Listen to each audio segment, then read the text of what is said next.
So hey everyone, welcome back to another quick and very interesting tutorial. Where in this quick tutorial, I'm going to show you how you can find out if you qualify for student loan forgiveness in USA or not.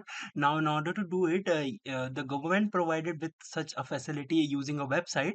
You can access it from any device. All you need is just a browser.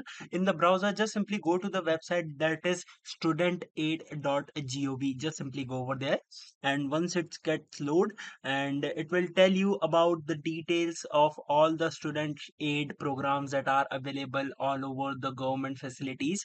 Now here you're gonna see there are multiple programs that are available, and you can get all the details about each of them, and you can review your offer as well, and you can get all the loan amount information related to the loan from this particular website. Alright, so that's it for this tutorial. I hope this video will be helpful for you. Make sure to hit the like button and subscribe button for more such helpful and interesting tutorials. See you in the next one. Take care.